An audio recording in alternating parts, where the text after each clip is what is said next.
and I'm just going to get going. I'll let people in as they come. Okay, so we're going to talk about making virtual networking and referrals work. That's the subject for today. Some of you have been to some of my webinars before, and so I always start with, well, first of all, I'm going to say, you guys deserve credit for being here to put yourself in a competitive advantage and taking the time to do that. But the way I like to run these, and if we only have 4 people, you guys can keep yourself unmuted and let's just have a conversation and let's talk about how you're using this important channel to get to your ideal targets and how can I help you to make that more predictable and consistent, because that's what I'd rather talk about than what I've got here prepared. And we're going to go on to a lot of different subjects. So we're going to be talking about how to adopt a referral mindset, enhance your referability, prospect for referrals, how to network strategically, and why targeting niche markets improves your real and perceived value and makes it easier for you to get referrals. So we'll be going quickly from subject to subject. And if you have a question that pops in your head, we'll be off on a different subject, you'll forget, okay? So what I prefer is that you just interrupt me and ask it, okay? And, or, if you prefer to use the chat, I will check it periodically and answer the questions right away, okay? But go ahead and just interrupt me and ask the question as it comes to mind, okay? Let's see, here comes Rita. Okay, so first, I'll give her a minute to get in. I don't see her coming in. So let's talk about the referral mindset, because I think keeping this important channel top of mind a lot of times is all people need to do in order to make it more of a routine. And that way they don't miss opportunities. And I think that's it's important to discuss that. By the way, the nice thing about referrals is it's really 2 different channels. Hi, Rita. Hi, how are you? How are you? I'm late. Yeah, not a problem. We're just getting started. All I did was outline the things we're going to talk about. So this is the first real content. Rita, are you opposed to having this recorded by any chance? Nope, that's fine. Okay. All right, great. So we're just talking about adopting a referral mindset. And I was mentioning that, the nice thing about referrals is that there's 2 sources. There's existing customer referrals, and then there's strategic partner or centers of influence. Sometimes we refer to them as that referral. So it's really 2 different channels, and they're active channels, okay? But to really have a referral mind, I'm going to go through some statements here, and I'm interested in what comes to mind, okay? Or do you agree or disagree? My clients prefer to meet me through a referral above any other way, so one of my primary methods of acquiring new clients is through referrals. Now, there's really 2 parts to this.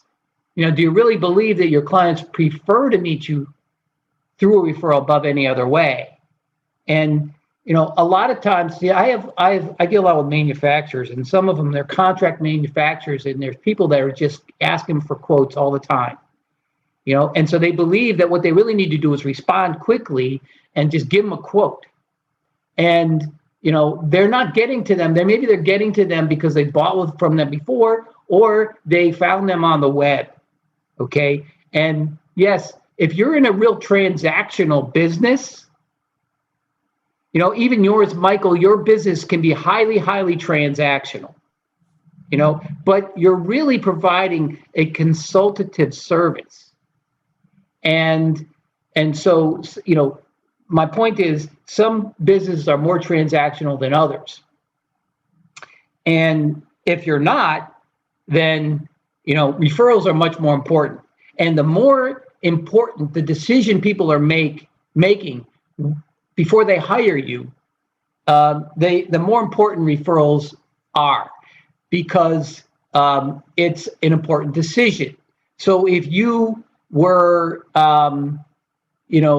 let's say you had a loved one who got in real bad trouble and you needed an attorney to get them out of trouble, or you had a loved one who got really seriously ill, had cancer, you'd probably want to talk to somebody who had a favorable outcome from an expert rather than finding them on Google, right? And so, I think that as a first course of action, when somebody's making an important decision, my parents are 91 and they have a property they're trying to sell. And so I'm looking for a realtor down in Connecticut. Okay, I'm looking for recommendations. Yes, I did some Google research, but actually, only one of the people I'm talking to right now I found online, and actually she already knew my parents, and the other two were referred to me. Okay, and I would guess, does everybody agree that one of your primary methods of acquiring new clients is through referrals? Does everybody agree with that statement? Yeah. Okay. Yes. I have an attitude as leverage. I enter into new relationships with people. I constantly look for ways to leverage the relationships to produce many win-win situations. Agree? Yeah. Okay. I understand I become more referable as I develop more trust. I always strive to move beyond rapport and form relationships based on strong mutual trust. I think that is really a no-brainer.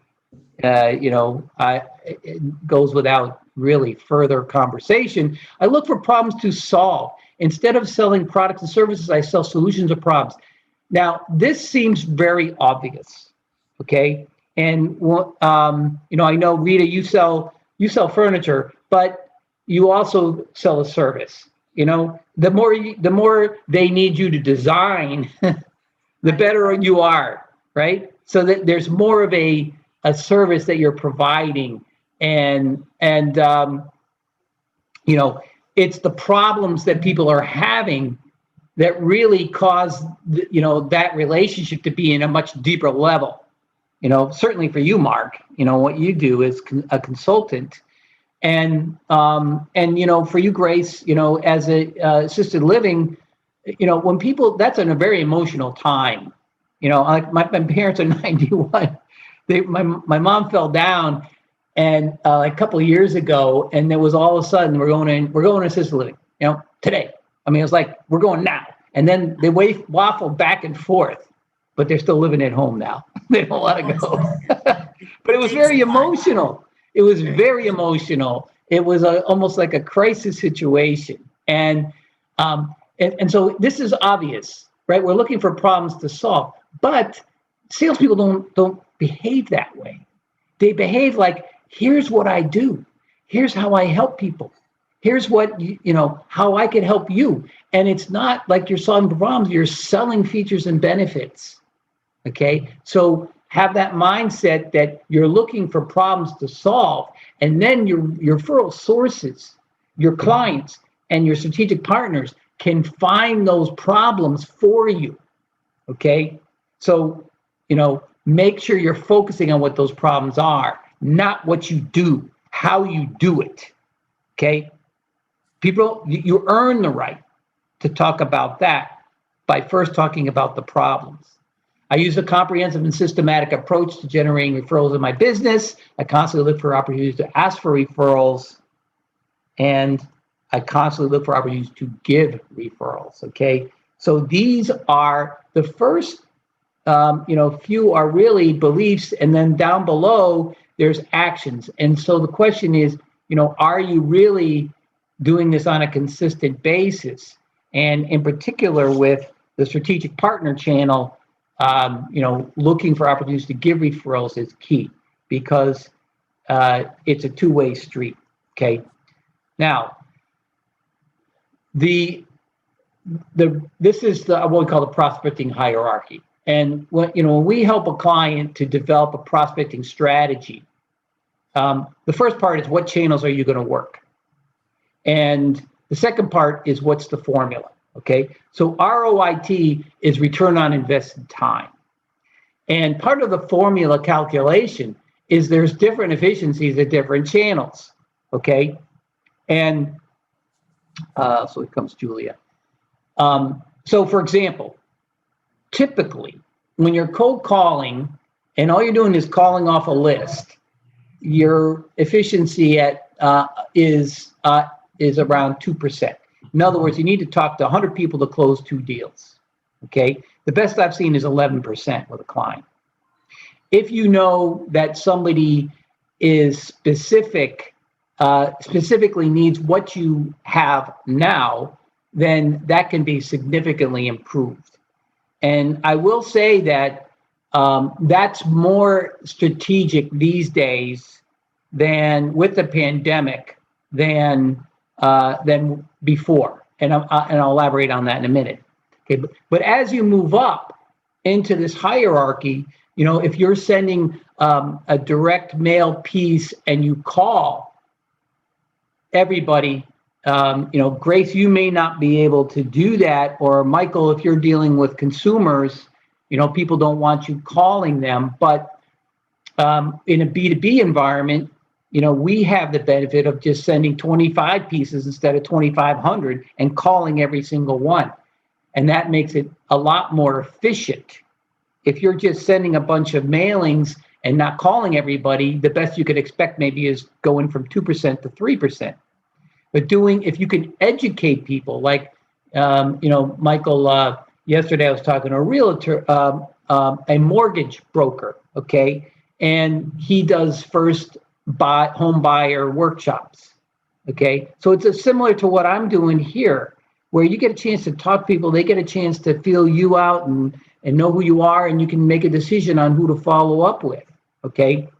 And guess what? When you're doing that, in promoting that, your other marketing resources can feed that. And one of those is your referral partners. So they can introduce, you know, we have a lot of different resources where we have people promoting some of the things that we're doing, and associations and other people, strategic partners. And so these all start to work together. Now, networking is different these days, right? No one's going to events, live, mingling, having cocktails and shaking hands, right? When's the last time you did that? I bet you it was before last March, right? Okay, and that, you know, that can be effective, right? But so why do you network in the first place? There's basically 2 possible reasons, in my opinion: to find a prospect or to find a strategic referral partner, okay? And so a lot of times what I find is people aren't even networking strategically. They're not going the right places, in my opinion, or they know specifically who they're looking for. And then now the key is taking action, okay? So for example, you know, I went to, well, one of my targets is community banks, okay? And I knew there was a community bank. Actually, I talked to the CEO once, and there was a lot of changes going on. And actually that guy recently retired and a new CEO came in, right? So what better time for me to get engaged with this bank than when a new CEO comes in, right? So he was a featured person speaker at a chamber meeting. Well, I registered for that. Now, it's him talking and the moderator asking questions, okay? So that was it. But what I did was, as soon as that was over, I picked up the phone and I called him. And he got on the phone and I said, hey, you know what? Geez, you guys are really preoccupied with PPP and all that now. And geez, you know, the interest rates are so low now that for every loan you write, your margins are much lower. And, you know, people that you have, your bankers are used to going out and doing community events. We have a, okay. And they're really, you know, not happening. I'm gonna see. I had to mute. Okay. Somebody's got some noise in the background.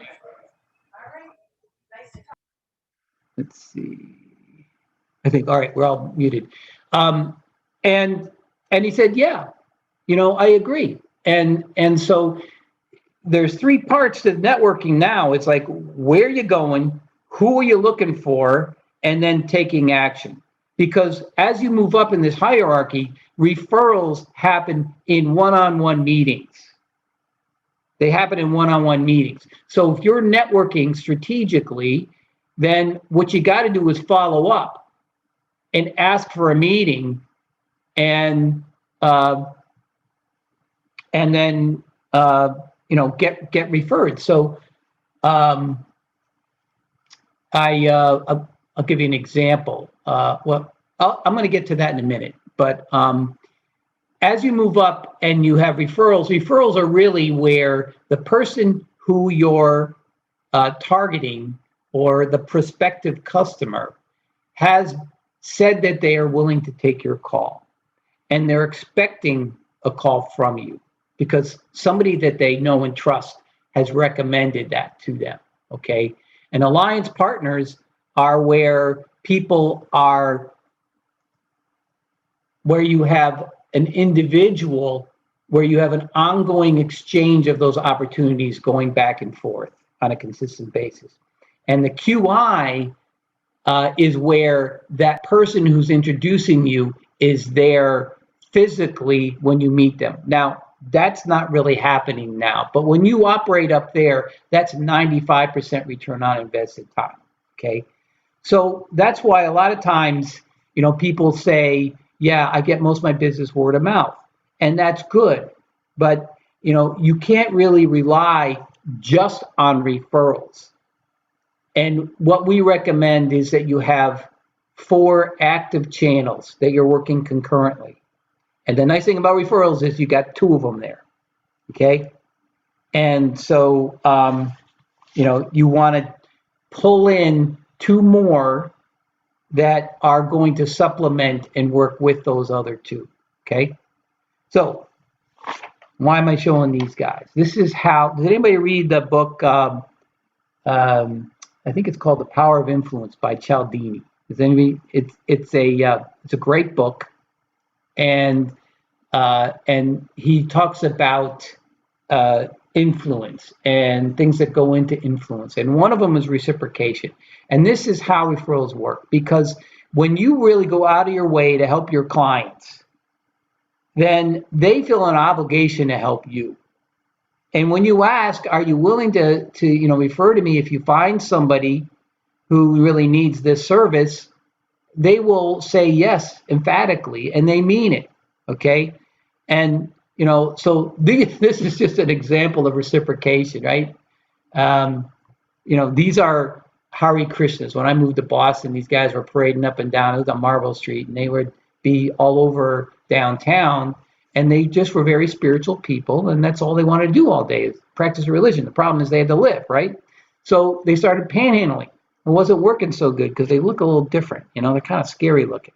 So they decided they're going to give out books. Well, that worked great, because the gesture of giving a book was too powerful an influence for them to not give them some donation.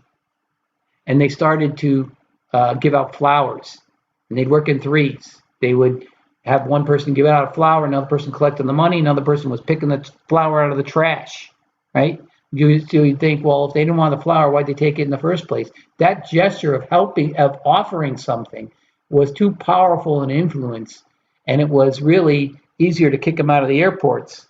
But this was so effective for them. They financed, just through panhandling, 321 complexes, real estate developments, where they were able to live and practice their religion all over the world, right? And so the point here is that there is already an obligation that your clients feel like they want to help you, and you just need to help them help you, right? So the question is, do you ask all your clients? Do you ask all your clients for referrals? Are you asking, right? Does everybody ask? Because if you're not, why not, right? Do you feel like you've earned the right to ask? right? Do you provide enough value? And, the question is really, well, when is it that you have provided enough value? When you first close the deal, have you earned the right yet?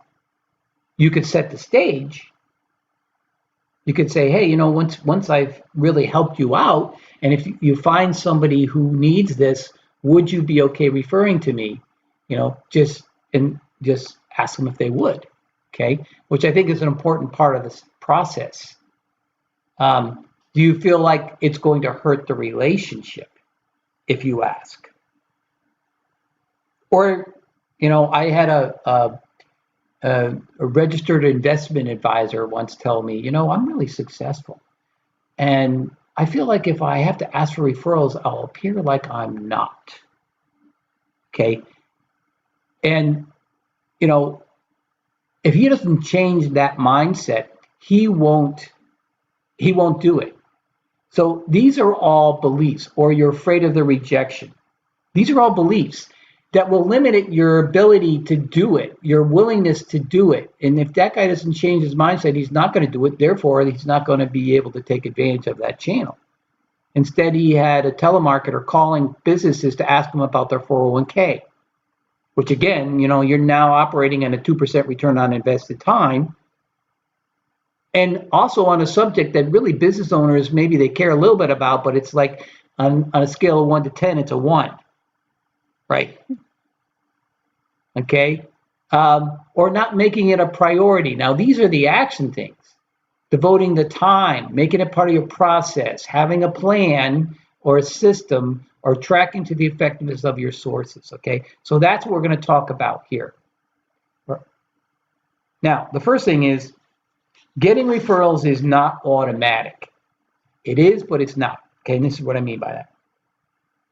If you go to 10 of your best clients and you ask them, listen, if you find somebody who really needs this service, would you be okay referring them to us? They would all say yes. The reality is there's 1 or 2 in that 10 that are connectors. And they're always connecting people. It's in their DNA. They get it. Those are generally the referrals that you get. Okay. There may be 1 in that 10 that will say they'll do it, but they won't. They just won't. But it doesn't matter why. It's the 7 or 8 in the middle that's your opportunity. Those people may trip over an opportunity to refer to you at some point. And they may think of you when that happens, or your competitor, okay? And they know people, right? But the first thing is you need to exceed expectations to be referable. People need to trust that you're going to make them look good. And you have to have referable habits, like showing up on time, doing what you say you're going to do, and finishing what you start. Because otherwise people won't feel comfortable referring to you, okay? But let's just say that's not a problem, right? So you decide, all right, here's Tom. He's going to call 20 of his best clients, and then he's going to ask them, all right, are you happy with the job we did? See, I think this is the first step, is ask your clients if they're happy. And you want to know if they're happy, because if they're not, you want to fix it. That's the best way to create loyalty. But assuming that they are happy, then they're going to tell you how great you are and why they think that you're great. Then you could say, listen, if you know anybody who needs that, would you be okay referring them to me? Okay. Don't assume they will. Ask if they're willing to. And they'll say yes. Okay. Then you say, okay, who do you know? Now this is where people fall down. This is where you get the, geez, I can't think of anybody right now. Let me think about it. I'll get back to you. Does that sound familiar? Right? Give me some of your cards. I'll pass them out, and I'll let you know. Right? But then you don't hear from anybody or them, and then you start to think that, hey, asking for referrals is futile, and you stop asking. This is called referral avoidance empathy. Okay? So there's a reason why this happens. Okay, so we're going to talk about it. All right, unmute yourself. Go ahead, unmute yourself. And does anybody have an answer to the first question? Why did Tom's client say, I can't think of anybody right now, I have to get back to you? Why'd that happen?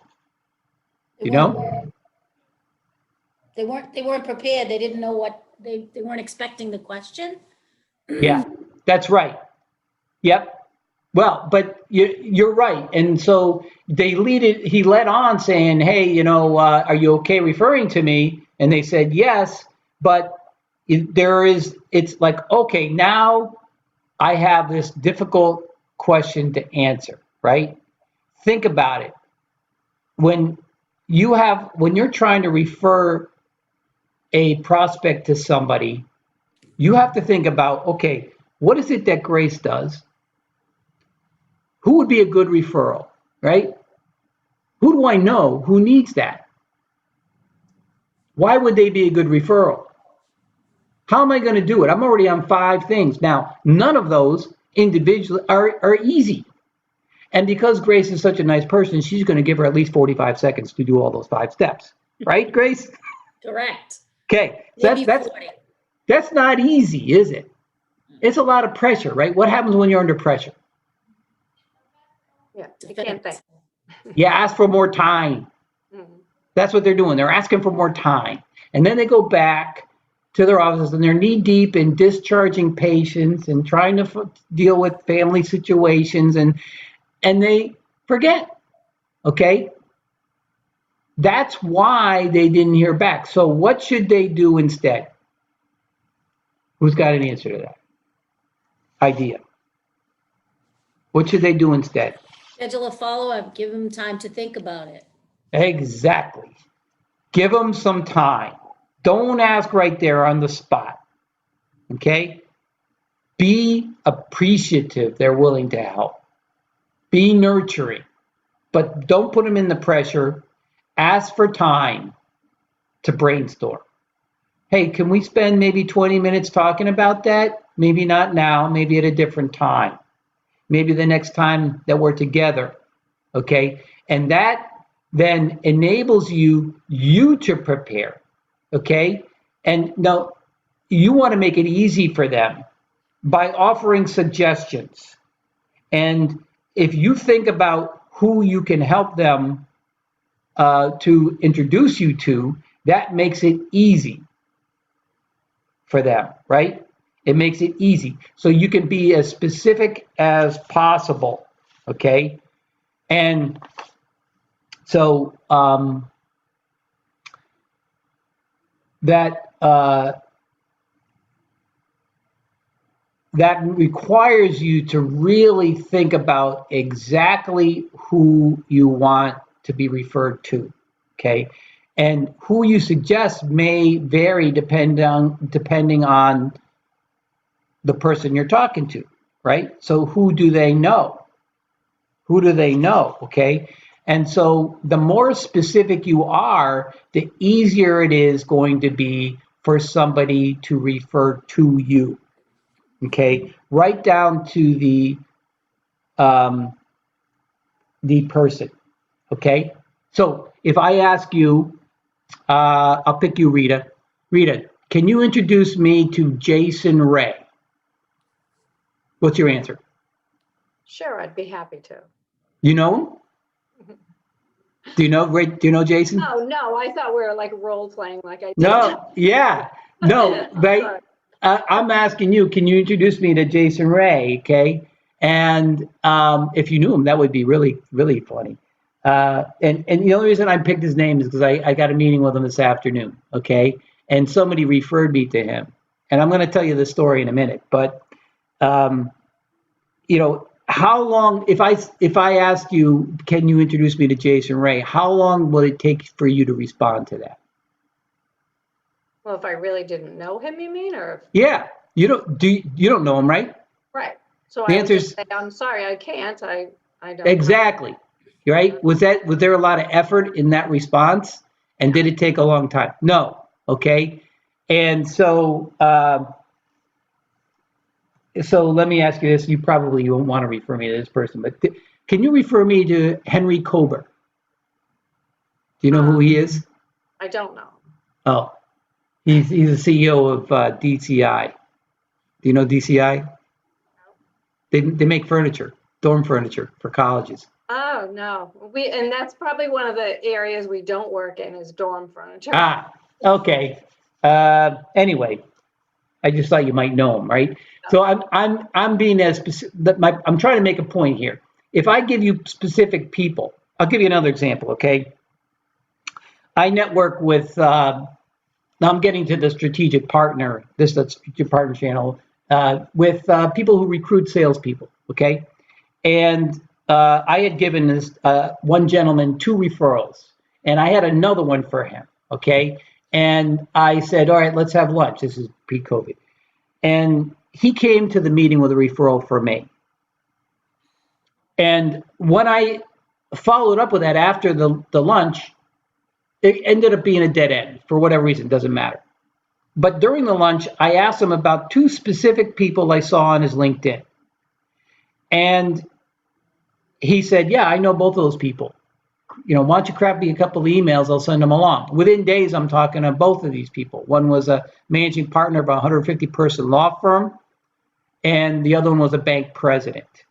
Now, my point is, if I didn't tell him exactly those 2 people I was interested in, that never would have happened. Now, it might have if I asked him instead, hey, do you know any bank presidents? That bank president might have come to mind, okay? And so that's the point. You want to drill down on who is it, okay?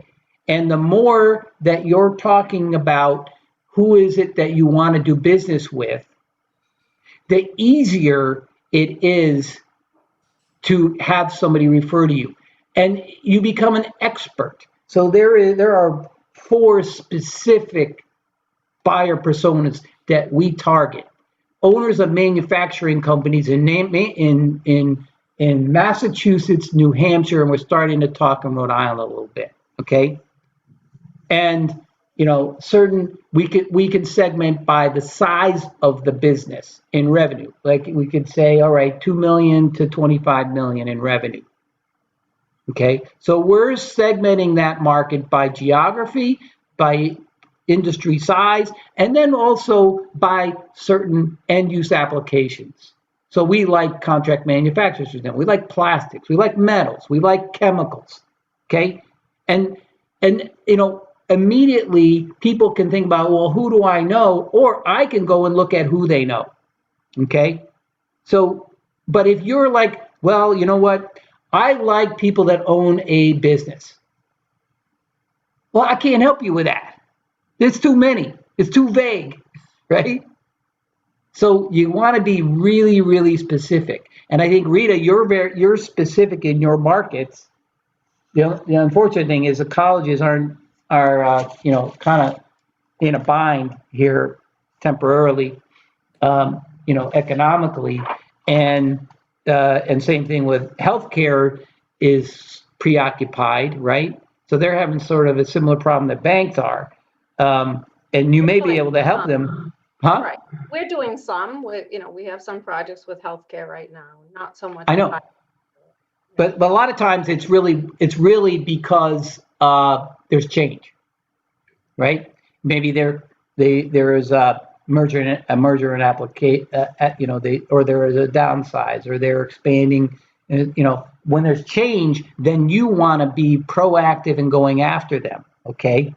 But when you look at commercial, well, then what is that? Where is the opportunity? Okay, so I was talking to a mover yesterday, and one of their areas of specialty is in bioscience because they can move very expensive and difficult and important equipment. Okay, that is something that somebody could just say, look, and by the way, if you look at where all the venture capital money's going in Boston, it's like unbelievable how much money's going into that market today. Unbelievable. It's like tech was in 2001. They're just throwing money at companies with no valuation, and hundreds of millions of dollars. And so there's stuff going on there, and that's an opportunity. But if you present yourself as an expert in that area with a specific problem, then people can refer you to that all day long. You're the first person they think of when they encounter that. And there's certain people that are going to see that more often than others. Okay. So LinkedIn is a really hugely powerful resource for this. Okay. So if I go to my LinkedIn and I, let's see. All right, so I'm going to go.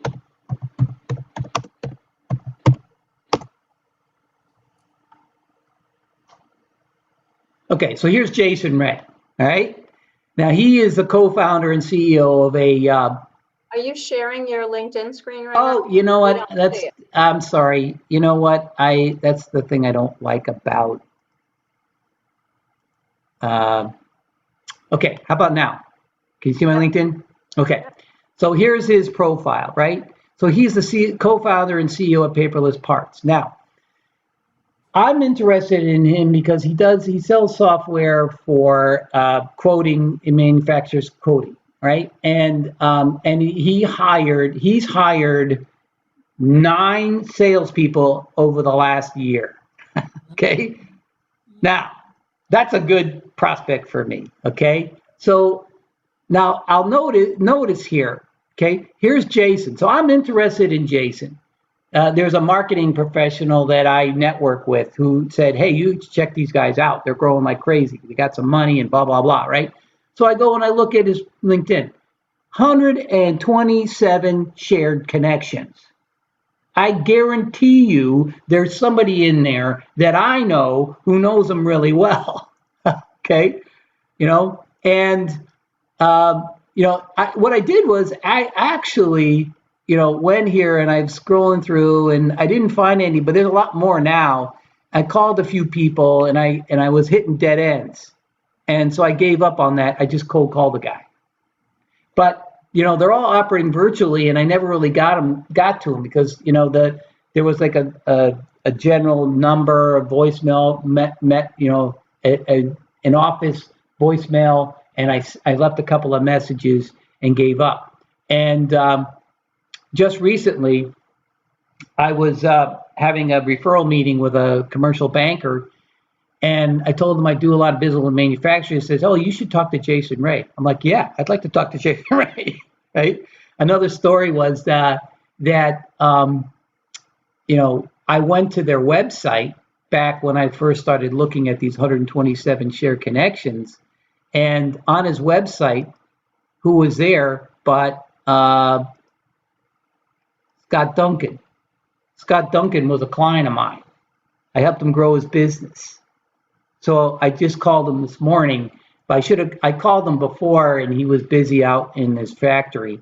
But I could have, if I really wanted to get to Jason, I could have called Scott back and asked for an introduction. Okay. But so that's the first thing. If there's somebody you're interested in, then go to their LinkedIn and see who you know who knows them. That should be a first course of action. Okay. And if you're not really sure, then you can go to their corporate page.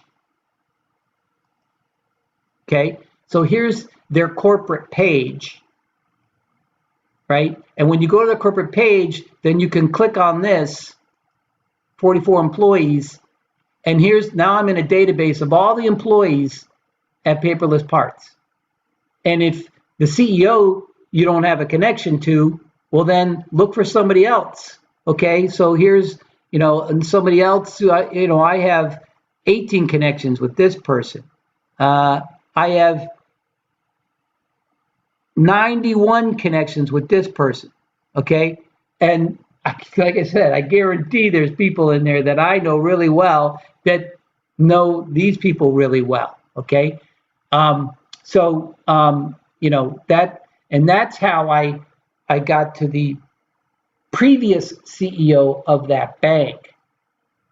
I do these seminars regularly, and at one point there was a retail banker that came to one, and I knew she wasn't a decision maker, so I sent her back to her office to get her boss to take my call. She did that.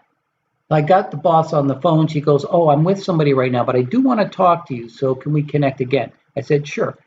And then I was emailing her and calling her and emailing her and calling her over 2 months. And I go, "This is crazy." So what I do, I went to that bank's corporate LinkedIn page. I clicked on all the employees.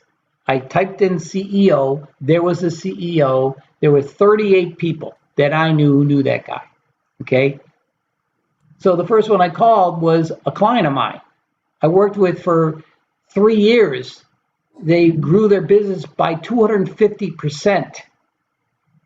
Right. So he goes, "Yeah, I know that guy. I go to church with him. I don't really know him very well." Second person I called. "Oh, I just got off the phone with him. I'm going to talk to him again in 2 weeks. Why don't you remind me?" 2 weeks later, I sent that person an email. 1 week later, I'm sitting in the CEO's office. By the way, 2 levels above that person's boss that I was chasing for 2 months. Okay, so what's easier, right? So the other thing is jumping to while I'm here while I'm here, I could let's just say I go. I'm not a first connection. If you go to your network and you are, trying to have a referral meeting with a strategic partner, this is what I did with the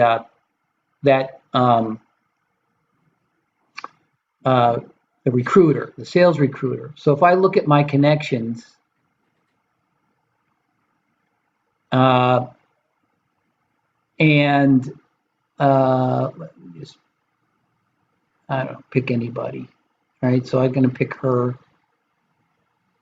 Recently connected with her. And what you do is you scroll down to here where it says one mutual connection. Okay. But what I want to do, no, it's not the one person that I do know. Rick is my client. I know Rick really well, right? Been working with him for 2 years. Okay. I click off first and I click on second. Okay. Now, she's not really active on LinkedIn, so there's only 18 people here. But I could quickly scroll through these 18 people and find some people who are interesting to me. So if I'm having a referral meeting with Sammy, then I could just make some suggestions about people that, might be interesting for me to talk to. And that's what I did with the sales recruiter. Okay? Make sense? Any questions about this? Okay. Stop sharing. I'm going to go back to where we were. So you want to really be very, very specific. And like I said, we have 4 different buyer personas that we target. But the bank presidents, I don't really need to because, it's very specific market. They're easy to get a hold of. It's the manufacturers that are harder to get to. So we spend time really positioning ourselves there so people can refer us into that market. And that's how I got to Jason today. Okay. And then the other, so the other one is software, which is Jason as well. He's software. Okay. Because they're, harder to get to. And so those are the 2 markets where we're really we're focusing on marketing efforts in and positioning ourselves as experts. Okay. Any questions about that? No? Make sense? All right, good. All right, so let's move on with this. Can you see my slides now? Mm-hmm. Okay. By the way, Michael, you're business to consumer, right? And so, on the right-hand side, because I went through how I segment my markets. You guys should segment your markets this way. I know that Joy, you do. But on your side, Michael, maybe it's, the size of the communities, because maybe it's certain areas around where you live, or, a lot of realtors try to segment based on the value of the home. The mortgage guy I was talking to yesterday was, he was targeting first-time home buyers. Okay, so this would be people that just got married, just had their first child, right? When my son was born, we sold our house and bought a bigger house because of that. Okay, and so it could be where they are getting divorced. It could be so those are things to look for that would indicate they need your service. Okay, and does that make sense? Look for change and be specific about where you want to focus. Steve, are you there? Steve, if you can hear me, unmute yourself.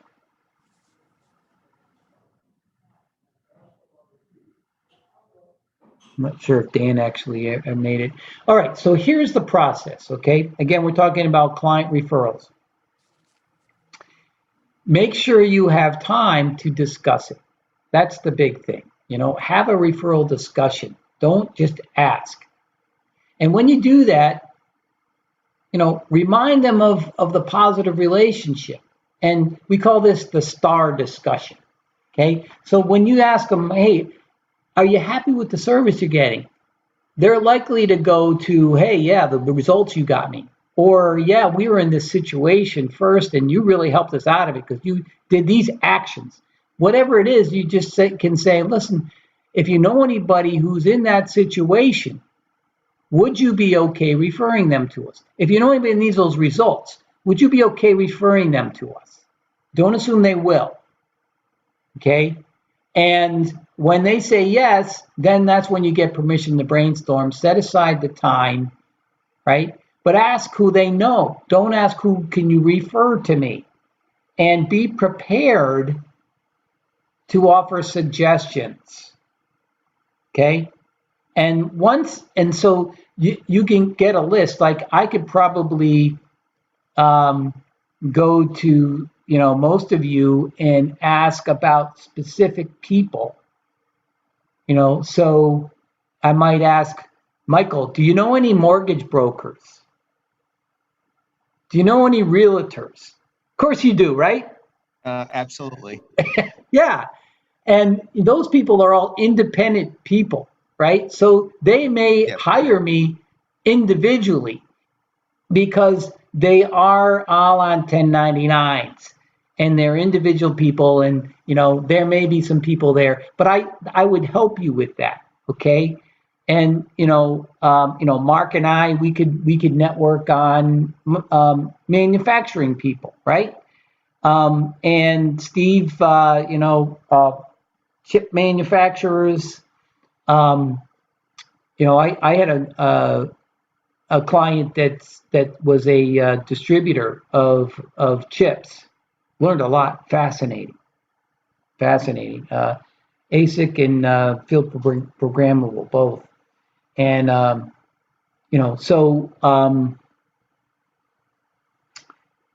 anyway, but I would be specific based on the suggestions that I offer up to you based on who I'm pretty sure you know. And then I would get a list of people. And then I would ask about how well do you know them?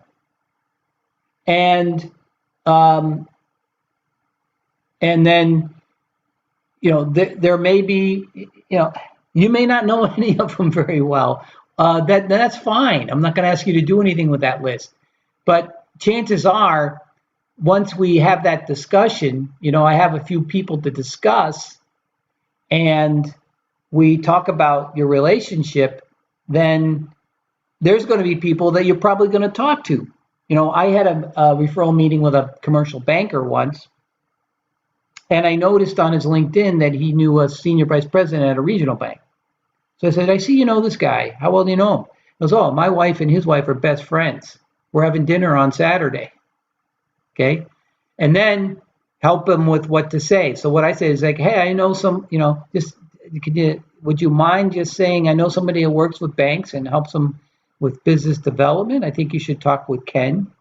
Will you take his call? Sunday, he connect me to the guy. Monday morning, I'm talking to him on the phone.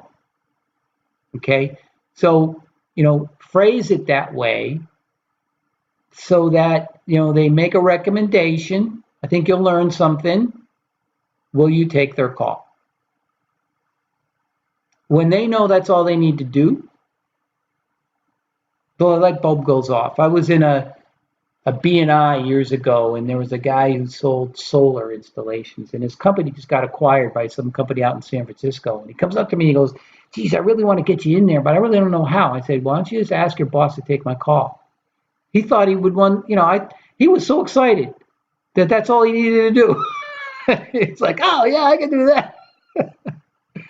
So he refers me to the guy. But they just hired somebody out in San Francisco to do sales training. So it was a little too late on that one. But that's okay, right? And you know what? And that's another point. It's okay. If I'll pick Michael. If somebody refers you to a homeowner, and because their friend said, that referred you said, was in a conversation like, yeah, maybe we're going to downsize and buy a condo and buy a place in Florida or something, right? And you call them up and they say, yeah, we were thinking about that. We're not really ready. Are you happy to have had that introduction, even though they're not ready to hire you? Yes, because essentially at some point they'll go. Not like people buying and selling homes all the time. So exactly, right? People think that they need to be teed up, ready to go with a pen ready to sign the contract in order to give you a referral. No, you just want the introduction, right? And so you got to tell them what you're going to do. And I just say, look, I'm going to talk to them for 15 minutes and, they may be all set or they can decide we should keep talking, right? And if I can offer some advice, I will, right? I want to make it clear, if somebody introduced me to something, I'm not going to launch into a sales pitch. I'm just going to ask them about how things are going and, what they're doing with their go-to-market strategy. And if I can offer some suggestions, maybe I can make some introductions,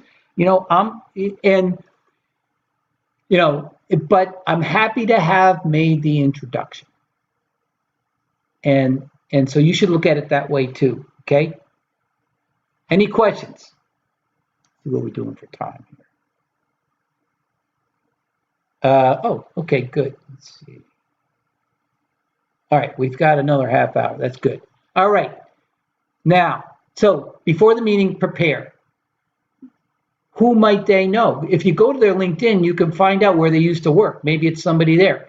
Go to their website. Maybe it's people that they're some of their clients. Maybe they're involved in some association where they know somebody. Maybe they're on a board of directors somewhere. Maybe it's outside of work. Maybe it's one of their vendors. Okay? So think about, how you can be specific with categories to help them help you. Okay? Now, that's the client referrals.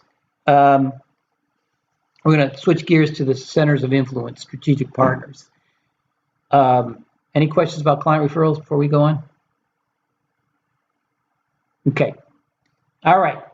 So Laura does a good job creating a database of professionals, and she occasionally gets an email with a name of a prospect she should contact. She's really excited to get that referral, and so she calls the referral.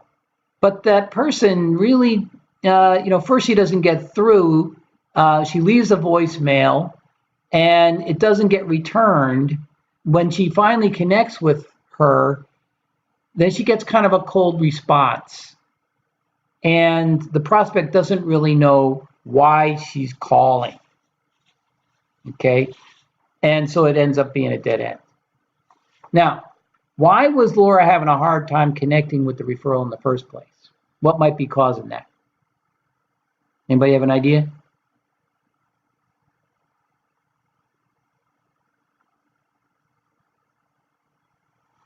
Mark, what's your idea?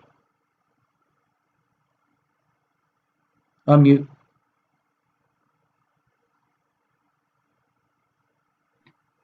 I would say she didn't have a name to use in the phone call. So-and-so told me to talk to such and such.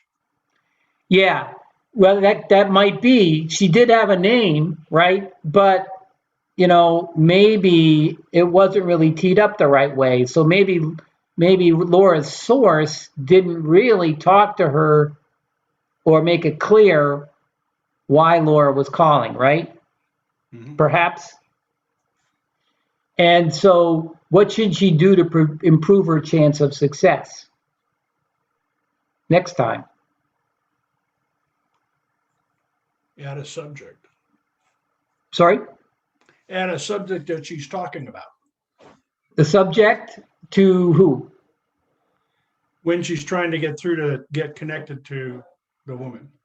Yeah, well, she did get connected and she talked to her, but it ended up being more like a cold call Mm, and a cold response, right? okay. And anybody else have a suggestion of what Laura should do next time? Grace? Yeah, with her strategic person there, maybe have said, hey, I'd like to meet this person. If I send you some information about me, would you be willing to kind of reach out to her so she at least knows who I am before I call? There you go. Yeah. And I think part of it is to call her in the first place.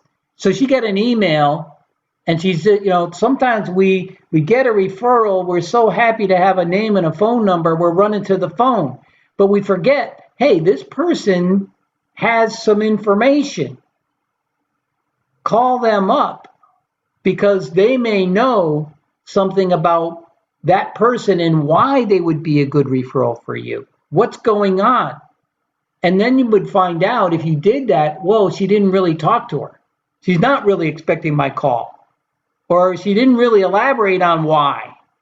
And then you could do what Grace suggested is maybe tee yourself up.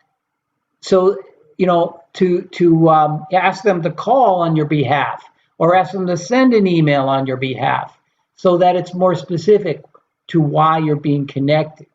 Okay, but you, as a minimum, assuming that it is teed up the right way, now you have an opportunity to find out more information. What type of person are they, right? Are they a phone person? Are they an email person? Is there a better time to catch them that you know of? Okay, and then if it's not really teed up the right way, now you have an opportunity to do that and upgrade it. Okay. Now, with strategic partners, the best way to get referrals is to give them. Okay. And,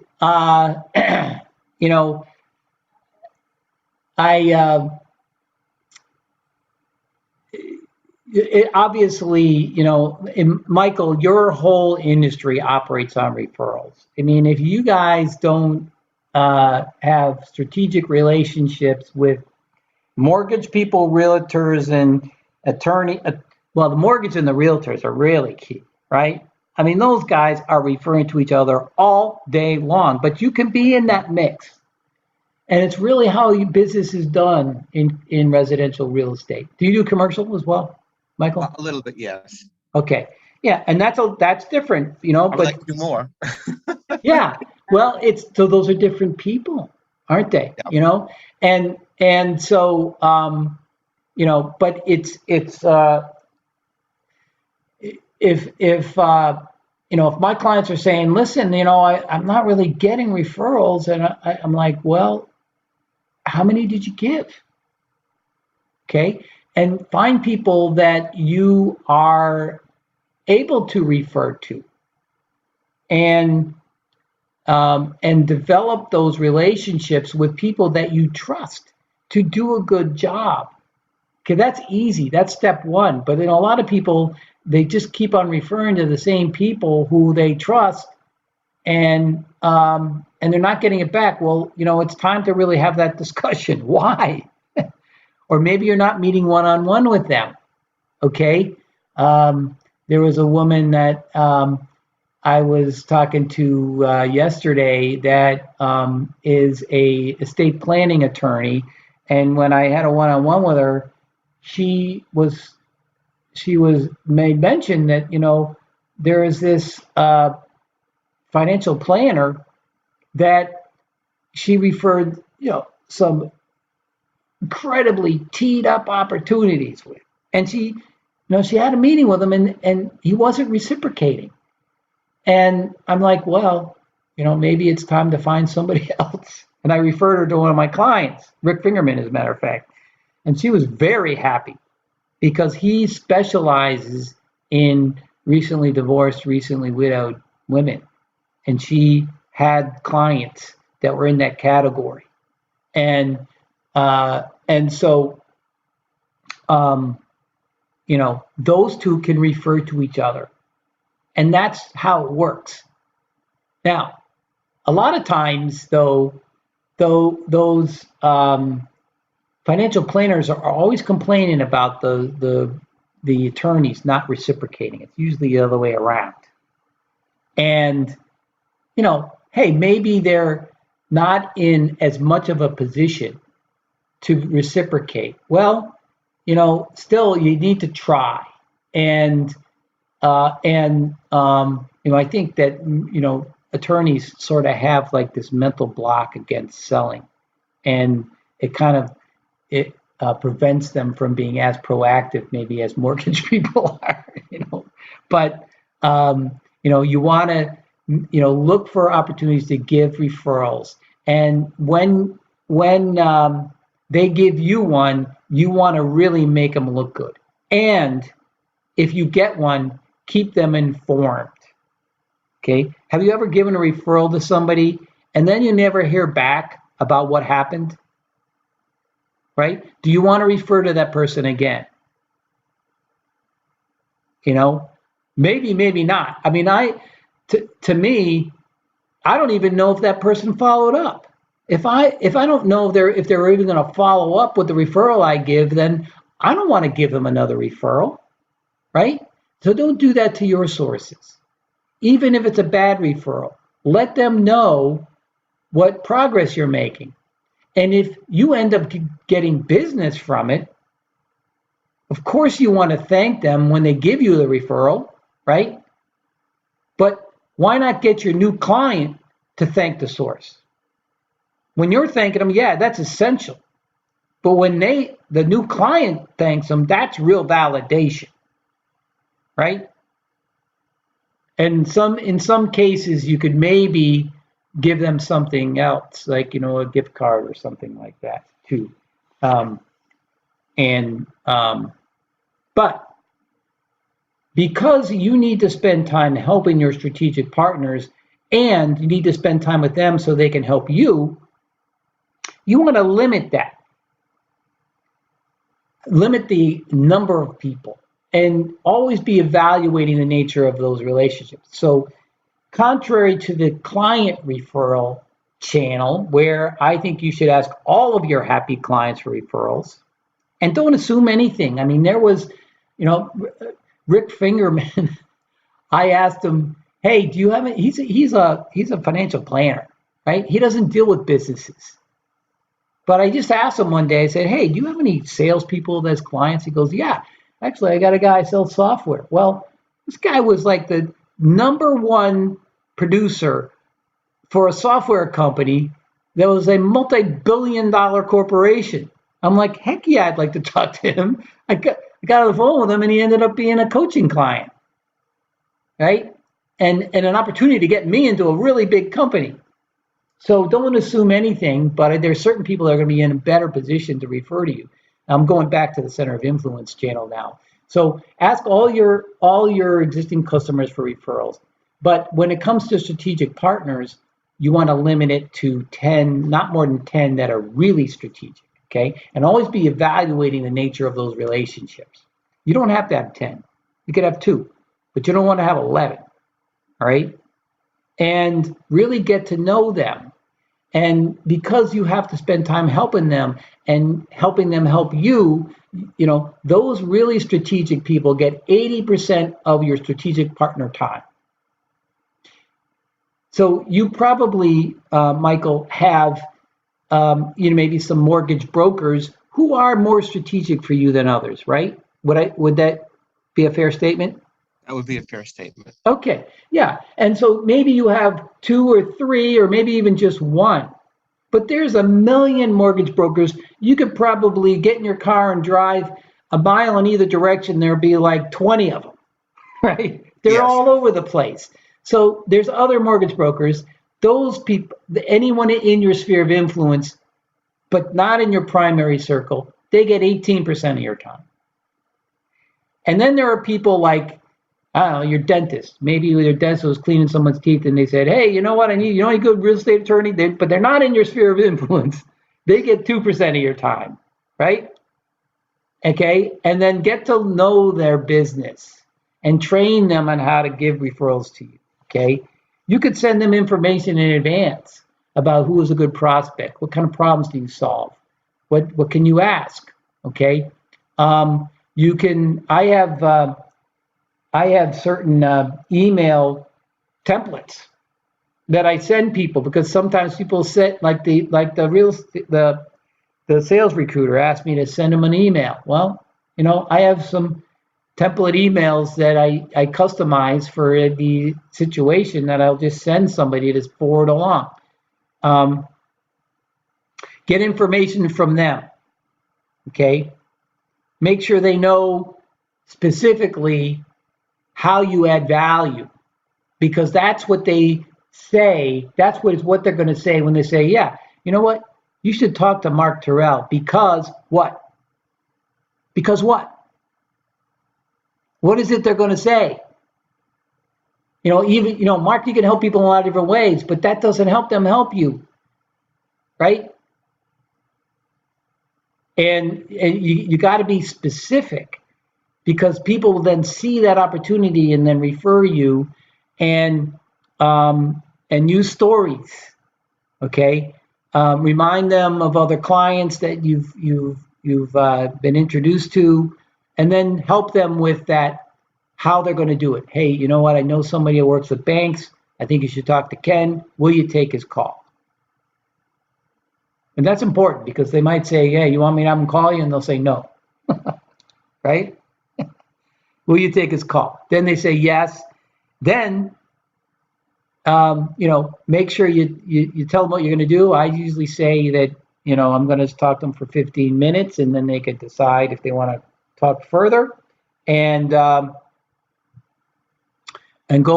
then have an action plan. Usually I say, if they say yes, you can email connect me to that person, and I'll take it from there, and I'll keep you posted, okay? But, you know, if you come to a meeting with a referral for them and you help them to identify a referral for you, then that is a productive meeting, okay? And so I've showed you ways where you could actually tell them who you want them to introduce you to. And if you can't, then you can describe it very specifically so that they can come up with some ideas. And so you're helping them help you. Now they won't know how to do that. So you got to do their job. Your job is to find out who they're going to introduce you to, not their job. Make it easy for them. But they won't know how to help you. So you got to ask good questions from them, okay, about who is it that you can introduce to them. And that's a productive strategic partner. Make sense? Questions?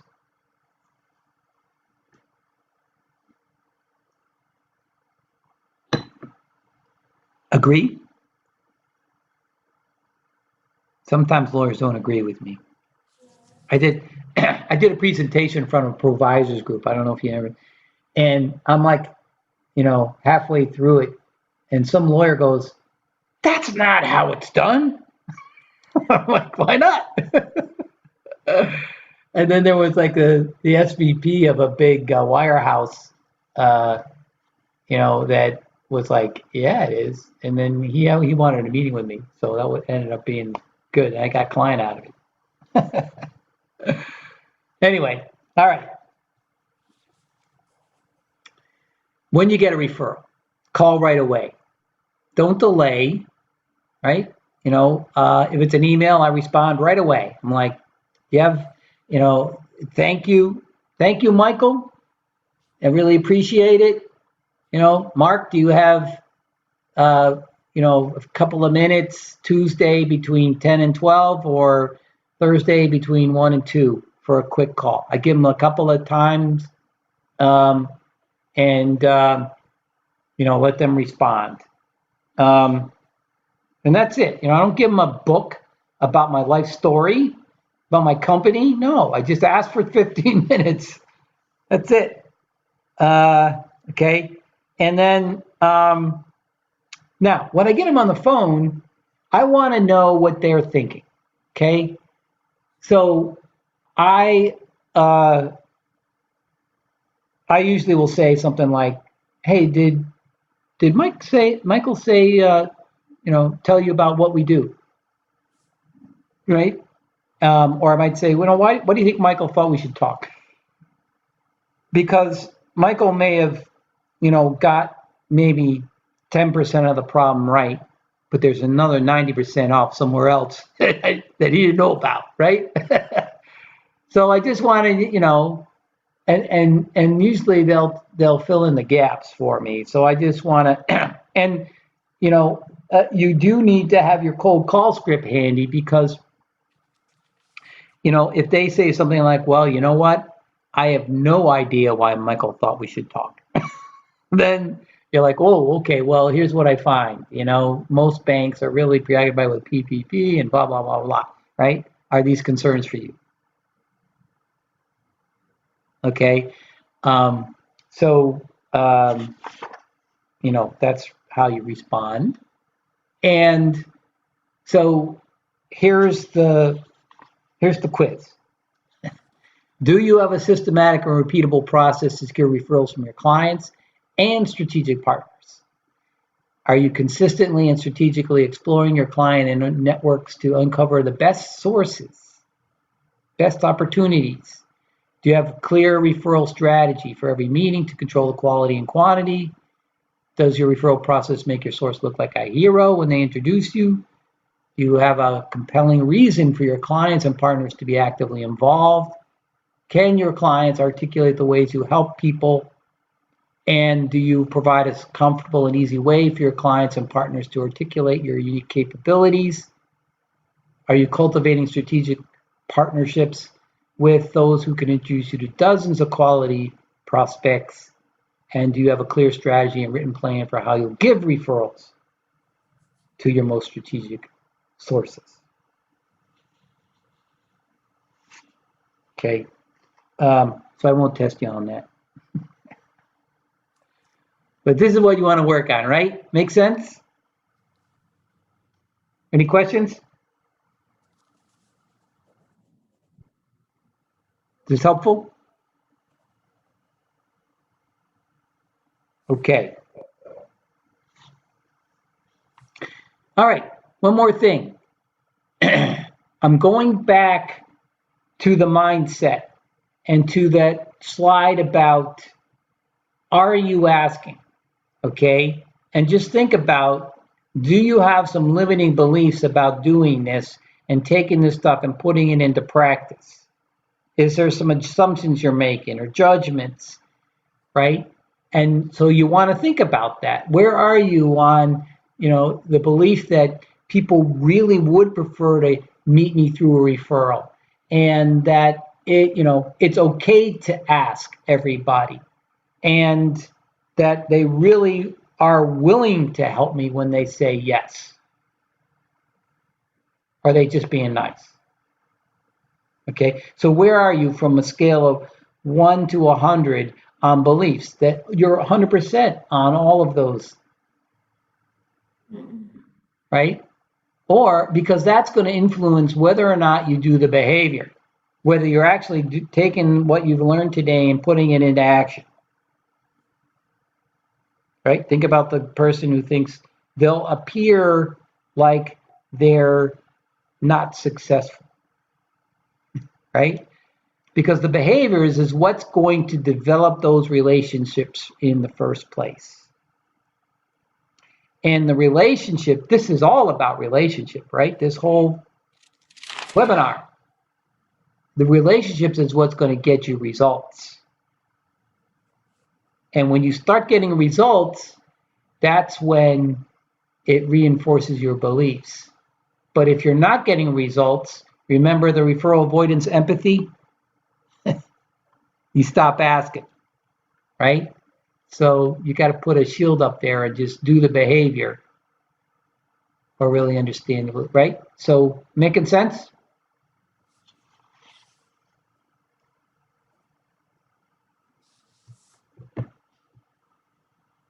So you can grade yourself on these.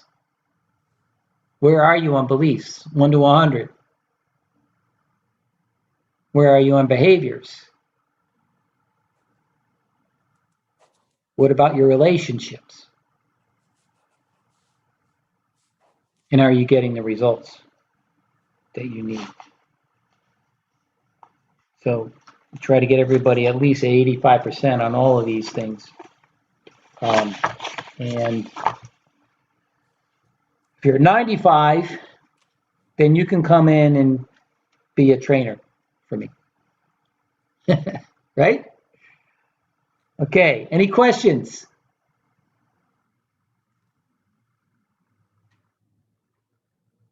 No? Okay. Was it helpful? It was.